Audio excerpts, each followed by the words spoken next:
కనకం. అసలు భర్తకి ఇవ్వాల్సిన గౌరవ మర్యాదలేమైనా ఇస్తున్నావా నువ్వు? వాణి.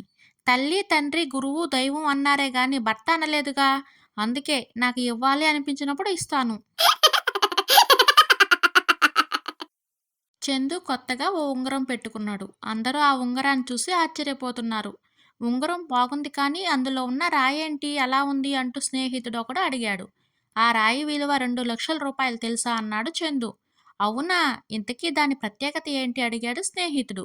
మొన్న 2,00,000 పెట్టి ఆపరేషన్ చేయించుకుంటే నా కిడ్నీలోంచి తీసిన రాయిది అంటూ గొప్పగా చెప్పాడు చందు. భార్య. ఏమండి? మనం చనిపోయిన తర్వాత స్వర్గంలో కూడా ఇలాగే భార్యాభర్తలా కలిసి ఉంటామా? భర్త. ఓసి పిచ్చిదానా!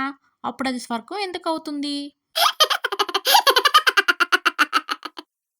పెళ్లిలో ఏర్పాటు చేసిన సన్నాయి మేళంలో ఓ వ్యక్తి గ్యాప్ లేకుండా డోలు వాయిస్తున్నాడు. ఆ డోలుకి ఇరువైపుల ఇద్దరు స్త్రీల ఫోటోలు ఉన్నాయి. వాటిని చూసిన వరుడు తండ్రి, ఏమయ్యా, డోలు చాలా బాగా వాయిస్తున్నావు. ఆ ఫోటోలోని ఇద్దరు అంటే నీకంత ఇష్టమా అని అడిగాడు. దానికి అతడు, ఆ ఫోటోలో ఒకరు మా ఆవిడ, మరొకరు మా అత్తగారు. ఇంట్లో వాళ్ళని ఏమీ అనలేక నా కోపమంతా ఇలా చూపిస్తున్నా అని క్లారిటీ ఇచ్చాడు. భార్య. ఏమండి? ఏం చేస్తున్నారు? ఎంత పిలిచినా పలకరేంటి? భర్త. దోమల్ని చంపుతున్నానే, ఏంటో చెప్పు? భార్య. ఇప్పటి వరకు ఎన్ని దోమలు చంపారేంటి? భర్త. మొత్తం 5 దోమల్ని చంపానులే. అందులో 2 ఆడవి, 3 మగవి. భార్య. అవి ఆడవో మగవో మీకెలా తెలుస్తుందండి? భర్త. 2 అద్దం దగ్గర, మరో 3 బీరు సీసా దగ్గర ఉన్నాయి.